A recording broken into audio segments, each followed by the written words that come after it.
میری ویڈیو کے ساتھ آپ کو ایک تصویر نظر آ رہی ہوگی۔ یہ تصویر نائجیریا کی پولیس کی ہے، جس نے بہت ہی انوکھا اور بہت ہی لاجواب کارنامہ سر انجام دیا ہے۔ انہوں نے آج رمضان المبارک میں 11 ایسے مسلمانوں کو پکڑا ہے، 11 ایسے لوگوں کو پکڑا ہے جو رمضان میں کھاتے پیتے نظر آئے، جو رمضان میں پبلکلی کھانا وغیرہ کھا رہے تھے۔ نائجیرین پولیس نے انہیں اریسٹ کیا، ان کو لے کے گئے، اور ان 11 لوگوں میں سے 10 نوجوان آدمی تھے اور ایک عورت شامل تھی۔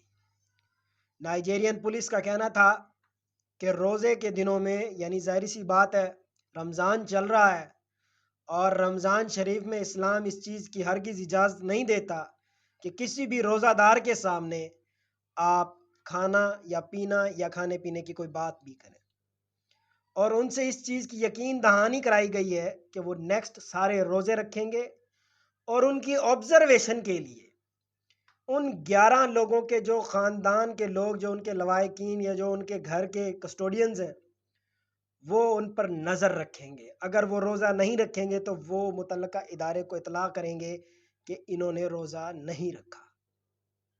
اور اگر دوسری طرف میں اپنے پاکستان کی بات کروں، یہاں پاکستان میں آج سے 10 سال پہلے، 5 7 8 سال پہلے میں دیکھا کرتا تھا ہوٹلز رمضان شریف میں وار تمبو کناتیں لگا دی جاتی تھی، سب کچھ سیلڈ آؤٹ کر دیا جاتا تھا، بند کر دیا جاتا تھا۔ اگر کسی نے کچھ لینا بھی ہوتا تھا مزدور وغیرہ نے، تو وہ اندر جا کر چھپ کے بیٹھ کے کھانا کھاتا تھا۔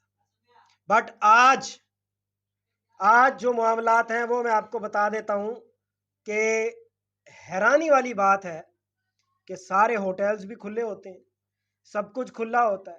میں ایک مارکیٹ سے گزر رہا تھا، وہاں پہ ہوٹل مالکان نے باہر لڑکے کھڑے کیے ہوئے تھے اور وہ کہہ رہے تھے آئیں کھانا کھائیں، آئیں کھانا کھائیں۔ اب میں روزے سے تھا۔